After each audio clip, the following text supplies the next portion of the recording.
Assalamualaikum warahmatullahi wabarakatuh. Alhamdulillah, salatan wa salaman ala rasulillah, amma ba'du.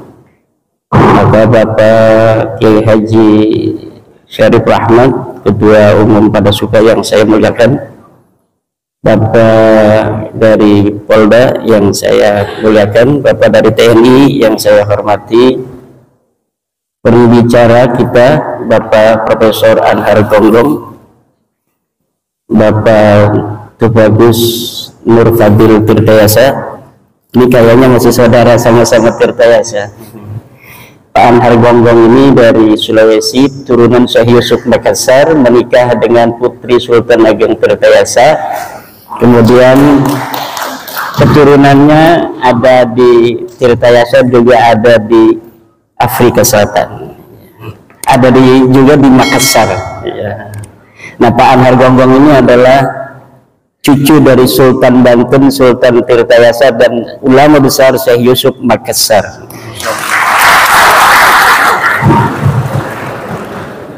Juga Tengku Mudakari Al-Kushasi, beliau cucu dari pendiri atau pembawa Tariqah Syatariyah dari Mekah, dari India, dibawa ke Aceh, kemudian dibawa ke Banten oleh para Sultan Banten juga.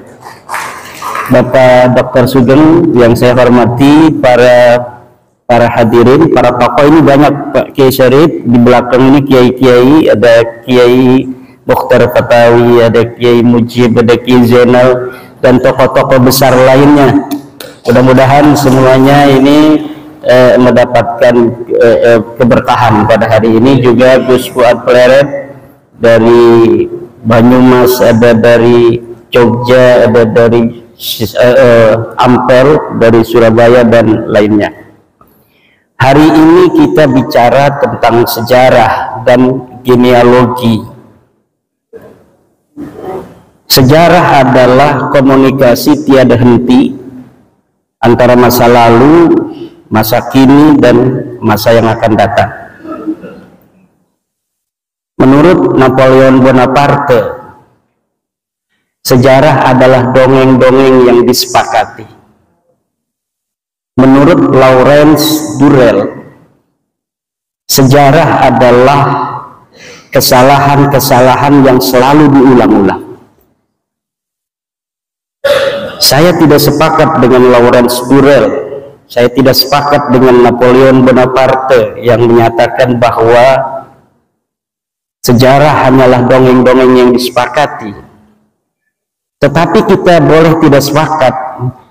Nyatanya, faktanya, ada sejarah atau ada narasi yang hari ini kita yakini sebagai sebuah kebenaran, tetapi ketika dibuktikan secara ilmu sejarah, maka gagal total untuk dikatakan sebuah peristiwa, sebuah tokoh itu adalah betul-betul peristiwa dan tokoh yang historis.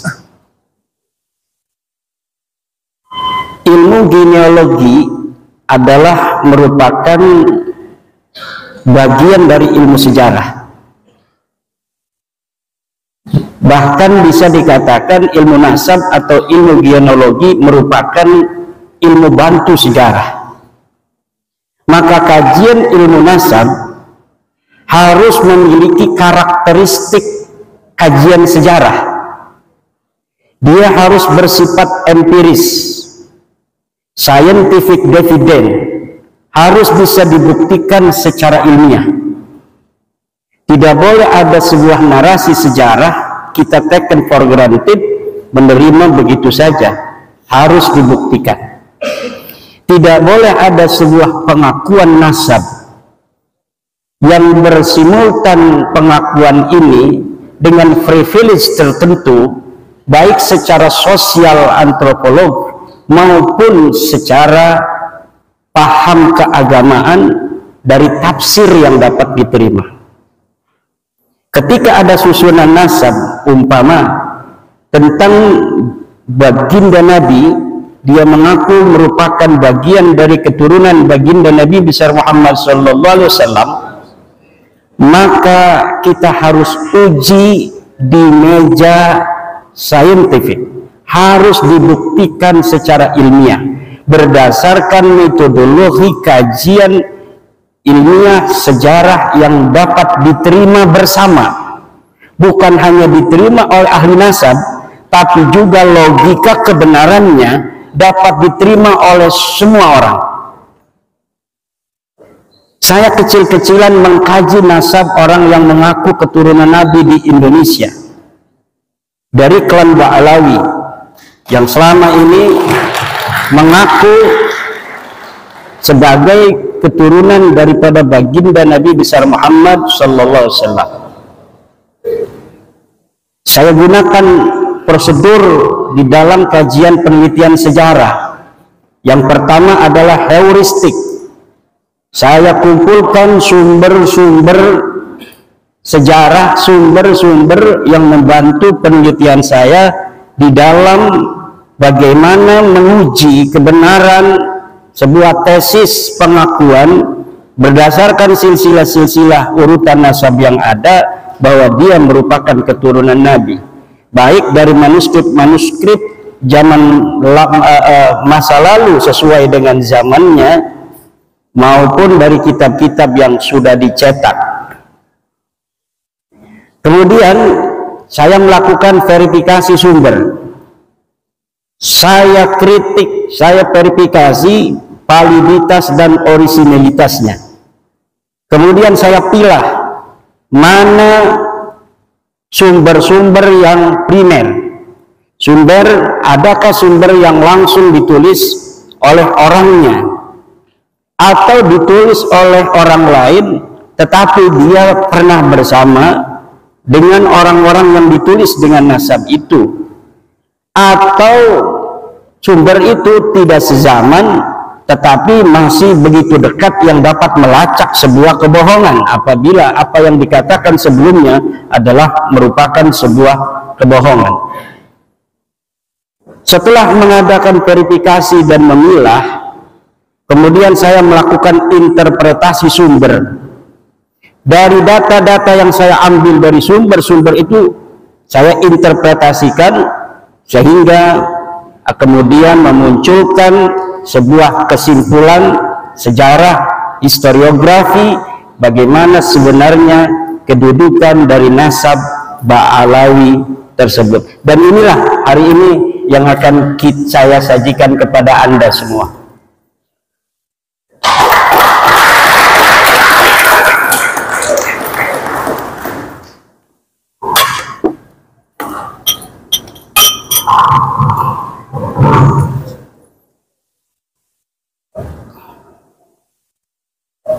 Atau sambil berdiri aja ya.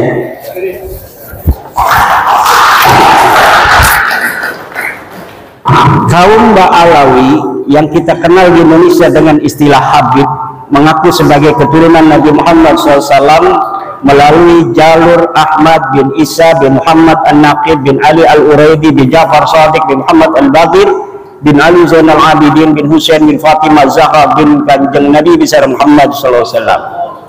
Ahmad bin Isa, ini titik poinnya, dari sini yang diakui. Ahmad bin Isa ini wafat 345 Hijriah, telah terkonfirmasi sebagai keturunan Nabi Muhammad SAW melalui pelacakan kitab Tahdhibul Ansab karya Al-Ubaidili yang wafat tahun 435 Hijriah. Sosok Ahmad bin Isa ini lulus tes uji petik dari kitab nasab. Kemudian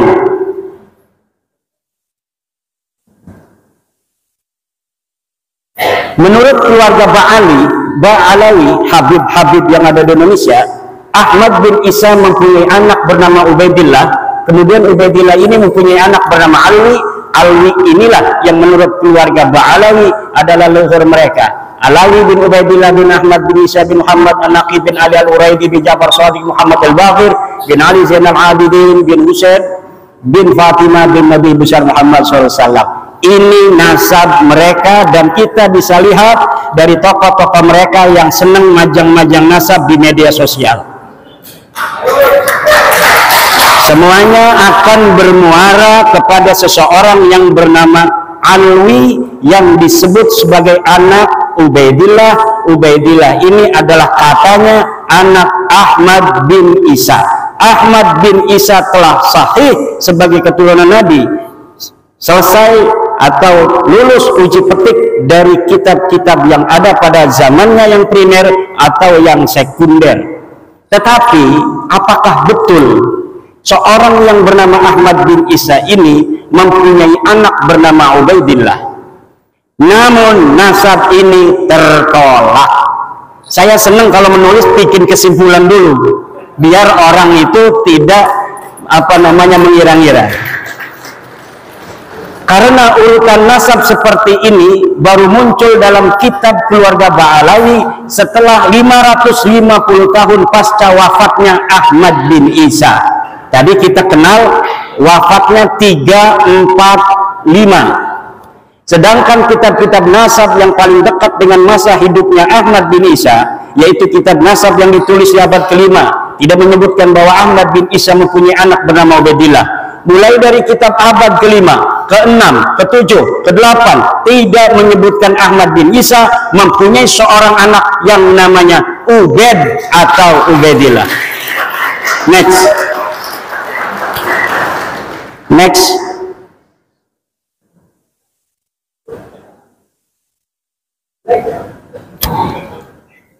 Kitab abad kelima Muntaqilat Qalubiyah karya Abu Ismail Toba yang wafat tahun 400 Hijriah menyebutkan bahwa sebagian anak Ahmad bin Isa adalah Muhammad yang tinggal di Roy, tidak ada Ubaid.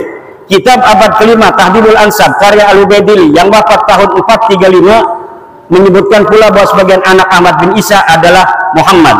Kitab abad kelima Al-Mazdi karangan Al-Umari wafat 490 menyebut pula bahwa sebagian anak Ahmad bin Isa adalah Muhammad.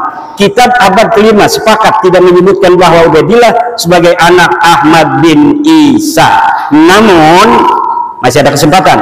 Kitab-kitab abad kelima tersebut masih membuka masuknya nama lain dari anak-anak Ahmad bin Isa karena kalimat yang dipakai adalah kalimat yang tidak menunjukkan makna terbatas atau hasr, menggunakan kalimat sebagian dari anaknya adalah Muhammad. Kitab abad yang dapat terlacak ada dan sudah dicetak abad kelima 3 ini sepakat bahwa tidak ada anak Ahmad bin Isa bernama Ubaidillah. Next. Kitab abad ke-6 As-Sajarah Al-Mubarakah yang ditulis tahun 597 Hijriah karya dari Imam Fahru Razi yang wafat 606 Hijriah menyebutkan bahwa keturunan Ahmad bin Isa hanyalah dari 3 putranya, yaitu Muhammad, Ali, dan Husain. Ini sudah hasr.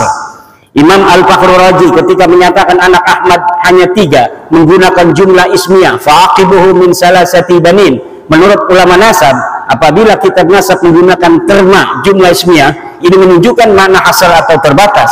Berbeda ketika ulama nasab menggunakan jumlah fi'liyah semisal fa'aqaba min salasati banin, ini masih memungkinkan ada nama lain selain 3. Tapi ketika terma kalimat menggunakan jumlah ismiyah seperti As-Sajarah Mubarakah seperti itu, maka berarti yang bisa direkam secara meyakinkan oleh Imam Al-Fakhrur Razi berdasarkan ilmunya adalah bahwa anak Ahmad bin Isa hanya 3, yaitu Muhammad, Ali, dan Husain. Tidak ada Ubaid. Begitu pula lafaz salah satu banin merupakan isim adad bilangan. Menurut ahli usul fikih, lafaz adad merupakan salah satu lafaz khusus. Jika dikatakan fakafaratuhu it'amu asyarati masakin, maka maksudnya adalah 10 orang miskin, tidak kurang tidak lebih. Maka ketika di abad ke-9, 550 tahun setelah wafatnya Ahmad bin Isa, dikatakan bahwa Ahmad mempunyai anak bernama Ubaidillah, maka nama itu tertolak. Lalu dari mana Imam Fahru Razi mengetahui 3 ini tanpa adanya referensi yang disebutkan dalam kitab As-Sajarah Mubarakah? Inilah yang dikritisi oleh Rumel Abbas misalnya dan yang lain sebagainya. Imam Fahru Razi, saudara, ketika menyebut anak Ahmad bin Isa hanya terbatas pada 3 saja, ini sangat bisa dipercaya. Kenapa? karena ia tinggal di kota Roy di Iran. Sedangkan di Roy banyak anak keturunan Ahmad bin Isa dari jalur Muhammad bin Ahmad bin Isa. Ini sabotase. Jangan-jangan ini yang megang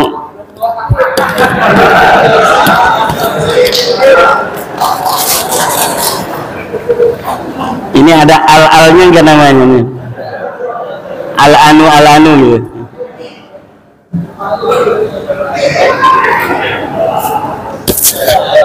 Kitab abad ke-7. Ini tadi abad ke-6 sudah dihasar bahwa anaknya cuma 3. Sekarang bagaimana reportase dari kitab-kitab yang ada yang sampai kepada kita dari abad ke-7, ke-8 dan ke-9 awal. Kitab abad ke-7 Al-Fahri karangan Imam Al-Marwazi yang wafat 614 Hijriah juga tidak menyebut nama Ubaidillah sebagai anak Ahmad bin Isa. Ia hanya menyebutkan bahwa sebagian anak Ahmad bin Isa adalah Muhammad. Kitab abad ke-8 Al-Asili karya At-Taqtaqi yang wafat 709 Hijriah menyatakan bahwa sebagian anak Ahmad bin Isa adalah Muhammad. Kitab abad ke-8 As-Sabatul Musan karya Ibnu Al-Araj Al-Husaini yang wafat 787 Hijriah menyatakan bahwa sebagian anak Ahmad bin Isa adalah Muhammad. Kitab abad 9 Umdatul Talib karya Ibnu Inabah yang wafat tahun 828 Hijriah menyatakan bahwa sebagian anak Ahmad bin Isa adalah Muhammad. Maka ada 8 kitab nasab yang sudah saya sebutkan yang membentang mulai dari abad ke-5, ke-6, ke-7, ke-8 dan ke-9 awal sepakat bahwa Ahmad bin Isa tidak mempunyai anak bernama Ubaidillah, dan di abad ke-6 sudah dihasar bahwa anak Ahmad bin Isa hanya 3. Maka masuknya nama Ubaidillah sebagai anak Ahmad bin Isa tidak bisa dianggap sah. Next. Kapan muncul nama Ubaidillah sebagai anak Ahmad bin Isa? Ubaidillah muncul sebagai anak Ahmad bin Isa pada abad 9 Hijriah. Dimunculkan oleh Habib Ali bin Abu Bakar As-Sakran yang wafat 895 Hijriah dalam kitabnya Al-Burqa Al-Musiqah dengan menghusnuzoni. Ini bahasa saya. Kalau bahasa Tengku ini nggak boleh katanya husnuzon gitu. Nama Abdullah yang ada pada As-Suluk sebagai Ubaidillah. Ceritanya ada kitab sejarah yang menyebutkan sebuah silsilah dari seorang ahli hadis yang bernama Ali, Abu Hasan Ali bin Muhammad, terus binnya kemudian dia bin Abdullah bin Ahmad bin Isa. Lalu kata keluarga Habaib ini, oh saya punya leluhur namanya Ubaid, mungkin Ubaid ini adalah Abdullah. Maka kemudian diurutlah nasabnya dengan menghusnuzoni nama leluhurnya Ubaid ini sebenarnya namanya adalah Abdullah, yang kemudian ditasgir menjadi Ubaidullah. Lanjut, ini ada keterangannya. Di tahun 732 sudah ada orang yang dicatat kitab As-Suluk sebagai anak Ahmad bin Isa selain dari 3 anaknya yang disebut dalam As-Sajalah Mubarakah. Namanya Ali dari keluarga Bajadid Abu Alwi. Katanya ia keturunan Ahmad bin Isa dari anaknya yang bernama Abdullah. Nama lengkapnya Abu Hasan Ali bin Muhammad bin Ahmad bin Jadid bin Ali bin Muhammad bin Jadid bin Abdullah bin Ahmad bin Isa.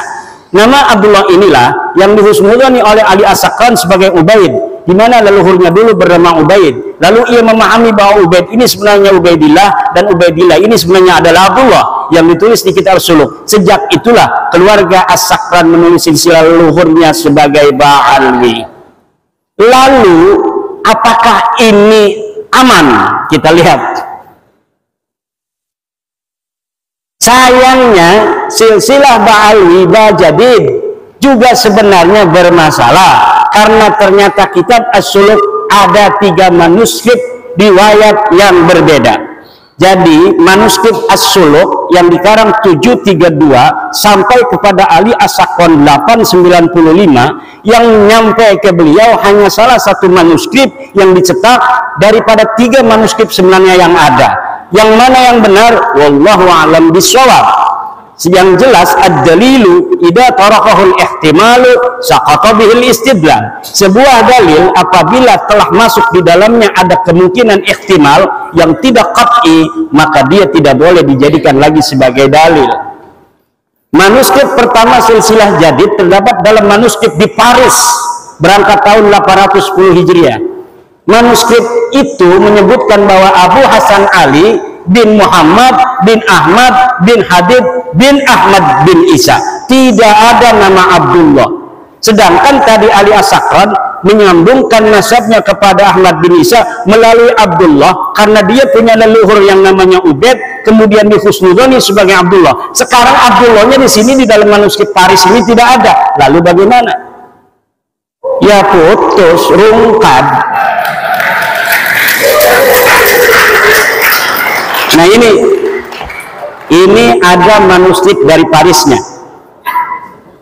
Kalau kita bicara sejarah, harus scientific evidence yang dapat dibuktikan dalam meja ilmiah. Dari manuskrip ini, bagaimana seorang Abu Hasan Ali yang disebut As-Suluk, wafat tahun 620 Hijriah, ini Abu Hasan Ali disebut dalam kitab As-Suluk. As-Suluk ini adalah kitab sejarah yang menjadi pandoman orang-orang Yaman untuk mengurutkan silsilah keyamanan mereka hari ini, dan ini dapat dipercaya kitab As-Suluk. Maka banyak orang-orang yang mencantolkan diri dalam sejarah asli As-Suluk agar leluhur mereka nampak menyejarah, walaupun dulunya leluhur mereka tidaklah terjadi sesuatu hal yang membanggakan dan berprestasi.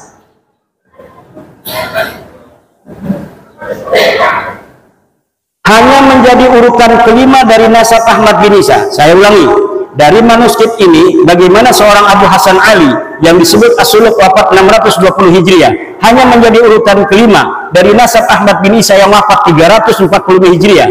Berarti setiap generasi baru mempunyai anak di umur 55 tahun. Dan ini tidak masuk akal dalam ilmu genealogi, di mana setiap generasi dengan generasi berikutnya berjarak lahir dan wafat rata-rata harusnya 33 tahun. Dan dengan manuskrip ini, cantolan Habib Ali As-Sakran menjadi bias dan tidak sah. Karena apa? Karena Habib Ali As-Sakran mencantolkan keluarganya ke Ba'alawi karena ada nama Abdullah yang disebut As-Suluk. Sedangkan di dalam manuskrip As-Suluk versi Paris ini, Abdullahnya teaya. Silakan. Next. Manuskrip kedua As-Suluk. Manuskrip kedua As-Suluk silsilah jadid adalah Abu Hasan Ali bin Muhammad bin Ahmad bin Habib bin Abdullah bin Ahmad bin Isa. Dalam manuskrip dua ini nama Abdullah memang ada, namun jumlah nama hanya 6. Ada tambahan nama Abdullah dari versi manuskrip yang pertama. Perkiraan jarak wafat dan lahir antara nama-nama itu 45 tahun, walau lebih muda dari manuskrip sebelumnya, tetapi tidak masuk akal. Ditambah dari sini dipahami bahwa nasab Bajadid ini mudtoribah, berubah-ubah, yang menunjukkan bahwa nasabnya ada masalah, sulit untuk dikatakan sahih. Lanjut.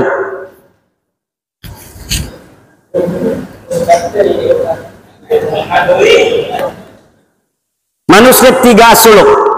Manuskrip 3 As-Suluk silsilah hadid adalah atau jadid Abu Hasan Ali bin Muhammad bin Ahmad bin Habib bin Ali Muhammad bin Habib bin Abdullah bin Ahmad bin Isa. Silsilah inilah yang dicetak dan ditahqiq oleh Al-Aqwa tanpa menyebutkan dari versi manuskrip manakah silsilah ini diambil. Bisa jadi silsilah semacam ini tidak ada dalam manuskrip manapun.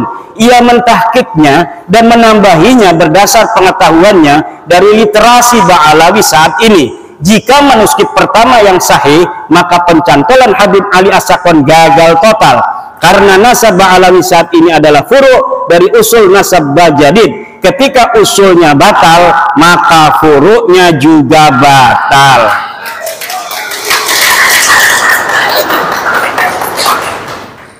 Ini penting dan belum diungkapkan siapapun. Keluarga As-Sakran bukan Ba'alawi. Nampaknya kitab As-Suluk karya Imam Al-Janabi wafat 732 Hijriah adalah kitab sejarah yang menjadi pegangan latar belakang konstruksi nasab Ba'alawi dan sejarahnya. Nasab dan sejarah Ba'alawi yang ahistoris disusun sedemikian rupa menggunakan latar belakang sejarah yang terdapat dalam kitab As-Suluk. Penulis yakin secara ilmiah bahwa keluarga As-Sakran sebelumnya tidak dikenal dengan nama Ba'alawi. Nama Ba'alawi keluarga As-Sakran itu dikenal setelah kitab Al-Burqah dan kitab Al-Jauharus Safaf ditulis, yaitu milik Habib Abu Bakar As-Sakran dan Imam Al-Khatib. Seperti film fiksi sejarah Arya Kamandanu yang skenarionya ditulis berlatar belakang sejarah Majapahit. Ada orang namanya Ba'alawi dulu, ada silsilahnya ditulis dalam kitab sejarah. Lalu orang yang abad 9 mengatakan itu leluhur saya itu. Sejak itulah dia menggunakan nama yang ada dalam kitab itu untuk keluarga dia dan keturunannya. Next. Ini versi ilmiah ya, interpretasi dari sumber-sumber yang kita dapatkan. Perhatikan kitab An-Nabhah Al-Ambariyah, ini kitabnya. Setiap saya ngomong kitab saya tidak sebutkan, tetapi ada foto dari kitab dan halamannya. Perhatikan kitab An-Nabhah Al-Ambariyah karya Muhammad Kazim bin Abil Futuh wafat 880 Hijriah. Dalam kitab itu di halaman 53 disebutkan bahwa Banu Adi Alwi adalah Abu Alwi bin Abil Jadid bin Ali bin Muhammad bin Ahmad bin Jadid.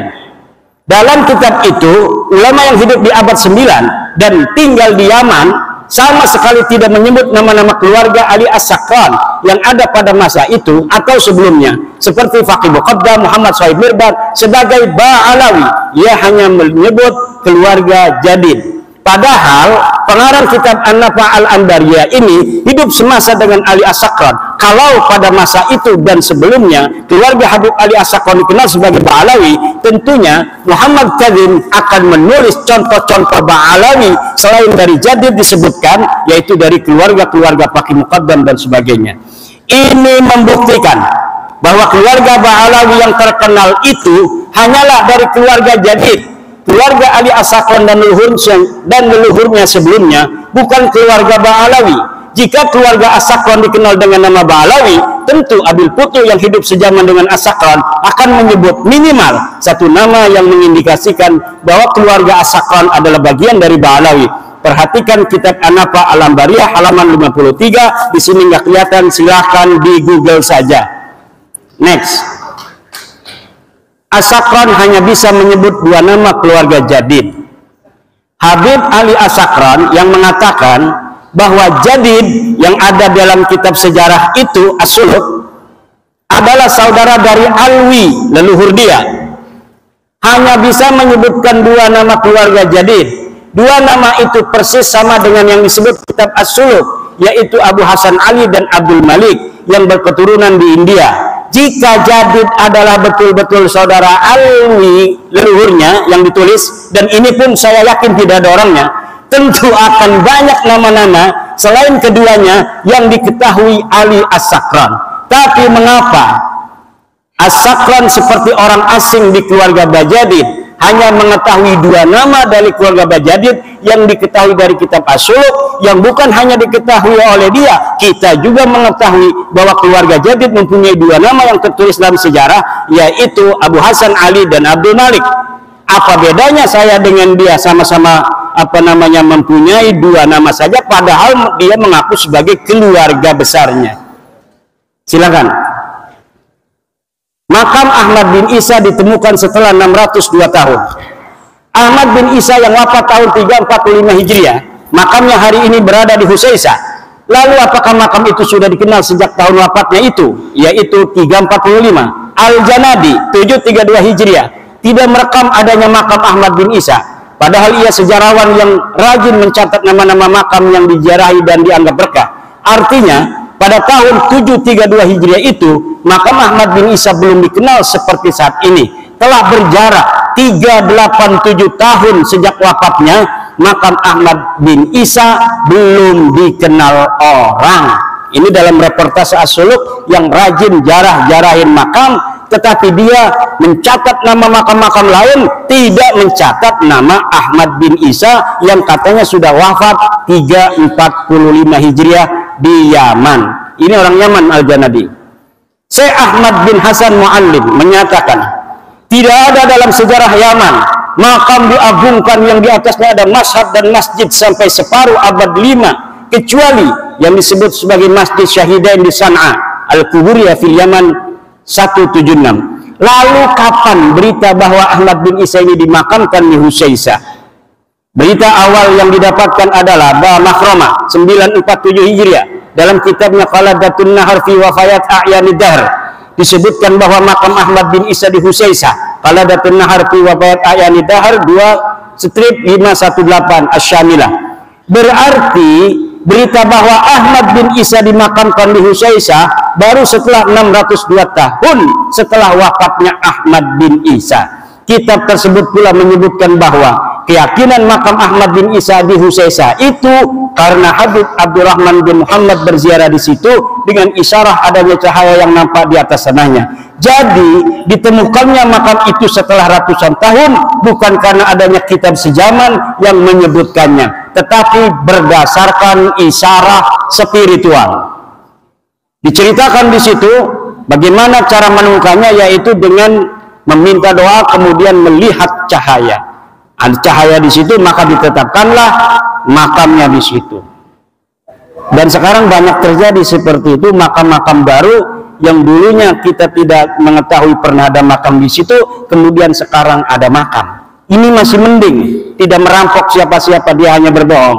Makamnya sudah ada namanya, kemudian namanya dibelokin kemana-mana, tidak sesuai dengan tradisi riwayat dari keluarganya sendiri.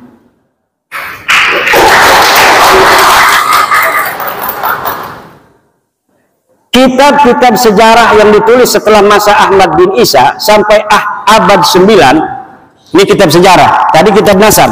Sekarang kitab-kitab sejarah yang ditulis setelah masa Ahmad bin Isa sampai abad 9 tidak menyebutkan keberadaan keluarga Ubaidillah dan keturunannya di Hadramaut sebagai seorang sayyid, atau tidak sebagai sayyid pun tidak ada sama sekali. Kitab-kitab apa saja? Tarikh Musallam Al-Lahaji wafat 545 Hijriah, belum dicetak, tapi manuskripnya saya punya. Tidak ada nama Ubaidillah dicatat di dalam kitab itu, dan tidak ada keterangan bahwa Ahmad bin Isa pernah hijrah ke Yaman dari Irak. Tabaqat Ibnu Samurah wafat 586 Hijriah. Tarfatul Ashab, nah ini Ibnu Samurah sering sekali namanya dicatut dalam kitab-kitab Ba'alawi semacam Syamsud Dhahirah dan kitab-kitab yang lainnya, Al-Ghurar, kemudian kitab Hidmatul Asyirah, bahwa Ibnu Samurah pernah mengisbat silsilah nasab Ba'alawi pada masanya. Tetapi ketika kitabnya yang bernama Tabaqatul Fuqaha saya cari dari awal sampai akhir, tidak ada satupun Ibnu Samurah menyatakan bahwa dia mengisbat nama keluarga Ba'alawi sebagai sayyid, apalagi mengisbat, menyebut nama dari satu keluarga Ba'alawi pun tidak ada. Next. Kesimpulan, para habaib yang sekarang kita kenal bukanlah keluarga Ba'alawi yang dikenal di abad 7 dalam kitab-kitab sejarah. Keluarga Ba'alawi adalah keluarga jadid yang disebut dalam kitab As-Suluk 732 Hijriah yang terputus dari Nabi Muhammad SAW karena Abdullah bukanlah anak Ahmad bin Isa. Para habaib nasabnya terputus dari Nabi Muhammad SAW karena Ubaidillah bukanlah anak Ahmad bin Isa. Jadi Ba'alawi sendiri yang ada dalam kitab itu tertolak sebagai keluarga Nabi karena Abdullah bukanlah anak dari Ahmad bin Isa berdasarkan kitab-kitab abad ke-6 dan abad ke-5. Kemudian ada orang nyantol kepada nama itu, ya yang dicantolnya itu rungkat, dianya ikut rungkat.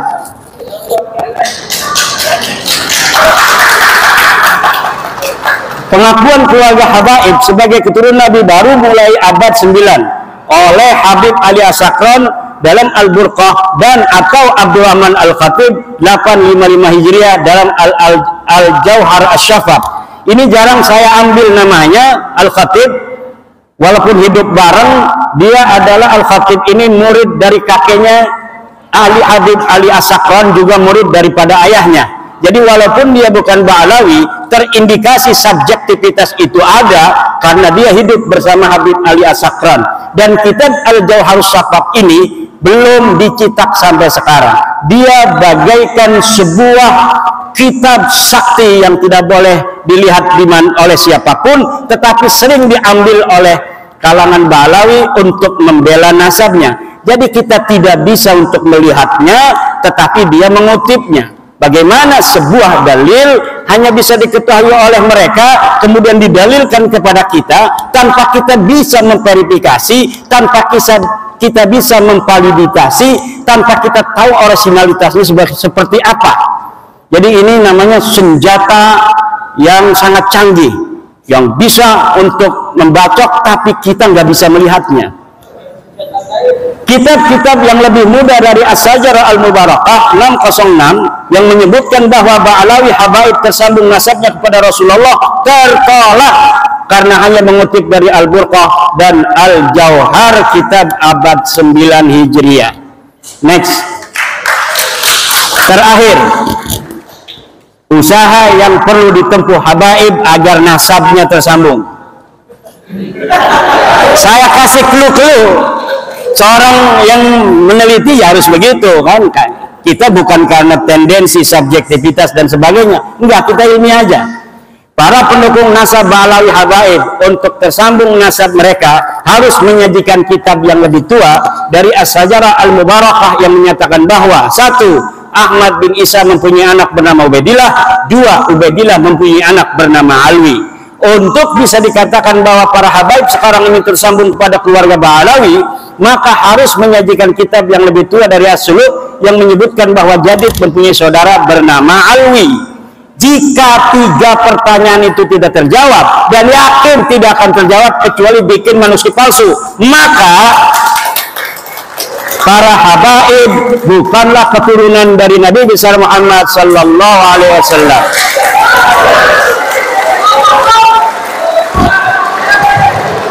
Demikian yang dapat saya sampaikan, mudah-mudahan ada manfaatnya. Wallahu wal muwaffiq ila aqwamit thoriq. Assalamualaikum warahmatullahi wabarakatuh.